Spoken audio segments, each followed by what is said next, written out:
கர்த்தருடைய பரிசுத்தமான நாமம் மகிமைப்படுவதாக.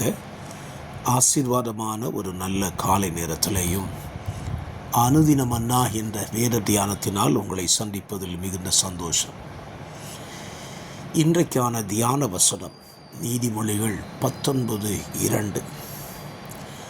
ஆத்துமா அறிவில்லாமல் இருப்பது நல்லதல்ல, கால் துரிதமானவன் தப்பி நடக்கிறான். இந்த வசனத்தில் நல்லது அல்ல அப்படிங்கிற ஒரு வார்த்தையை இந்த ஆக்கியோன் பயன்படுத்துகிறார். எது நல்லது அல்ல? ஆத்துமா அறிவில்லாமல் இருப்பது நல்லதல்ல. அப்படியானால் ஆத்துமாவுக்கு ஒரு அறிவு தேவை. என்ன அறிவு தேவை?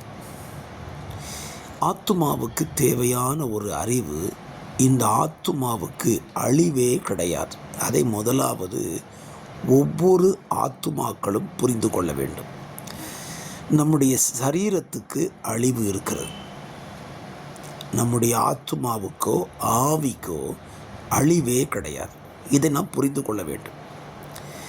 இந்த அறிவு இல்லாத எந்த ஆத்துமாவும் பிரயோஜனமற்றவனாய் இருக்கிறான். சரி, இந்த ஆத்துமா அழிவில்லாததானால் இந்த ஆத்துமாவுக்கு வாழுவதற்கு 2 இடம் இருக்கிறது. ஒன்று தேவன், இன்னொன்று பிசாசு. இந்த 2 இடங்களில், இந்த 2 பேர் இருக்கிற இடங்களில் ஏதாகிலும் ஒன்றில்தான் இந்த ஆத்துமா வாழ முடியும். இன்றைக்கு நமக்குள் இந்த ஆத்துமா வாழ்ந்து கொண்டிருக்கிறது. வாழ்ந்து கொண்டிருக்கிற இந்த ஆத்துமா இந்த பூமியிலே தேவனை அறிந்து தேவனுடைய வசனத்தின்படியான ஒரு வாழ்க்கை வாழ்ந்திருக்குமானால் நிச்சயமாய் இந்த ஆத்துமா தேவனோடு வாசம் பண்ணும்.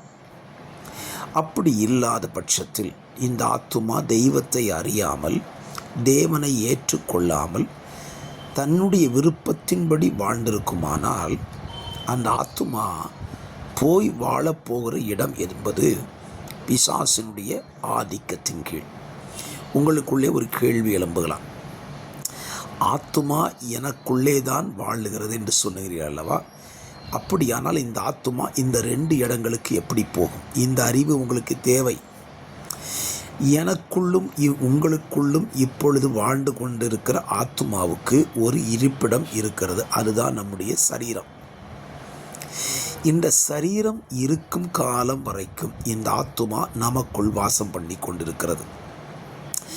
என்றைக்கு இந்த சரீரம் மண்ணிலிருந்து எடுக்கப்பட்டபடினால் இது மண்ணோடு மண்ணாக என்றைக்கு போக அது ஆயத்தமாகிவிட்டதோ அந்த நேரத்திலே இந்த ஆத்துமா இந்த மண்ணான சரீரத்தை விட்டு பிரிந்துவிடும். ஆவி போயிட்டுன்னு சொல்கிறாங்கள்ல, அந்த ஆத்துமா, ஜீவனுள்ள ஆத்துமா விலகி கொள்ளும். விலகி கொண்டு அது போய் சேருகிற இடம்தான் சொன்னேன்.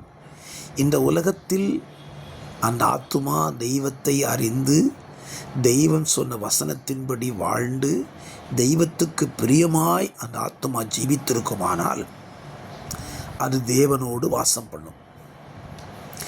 இல்லை என்றால் இந்த ஆத்துமா நேரடியாக பிசாசினுடைய சஞ்சாரத்துக்குள்ளே சென்றுவிடும். இப்போ நீங்கள் புரியணும், இந்த அறிவு உங்களுக்குள்ளே இல்லாமல் இருந்தால் அது நல்லது கிடையாது. இந்த அறிவு எல்லா மனுஷருக்கும் தேவை. நான் இந்த உலகத்தில் மரித்தால் நான் எங்கே வாழுவேன்? என்னுடைய ஆத்துமா எங்கே வாழும்? இதை தீர்மானிக்கிற இடம்தான் இந்த பூமி. ஆகவே இந்த வார்த்தையை கேட்கிற நீங்கள் உங்கள் ஆத்துமாவை குறித்ததான ஒரு அறிவை சரியாய் பெற்றுக்கொள்ளுங்கள். உங்களுக்குள் வாழ்ந்து கொண்டிருக்கிற இந்த ஆத்துமா உங்கள் சரீரத்தை விட்டு பிரியும் காலம் வரும் பொழுது அது தேவனிடத்தில் வாசம் பண்ண வேண்டும். அதுதான் நீங்கள் தேடிக்கொள்ள வேண்டிய மிகப்பெரிய ஒரு அறிவு.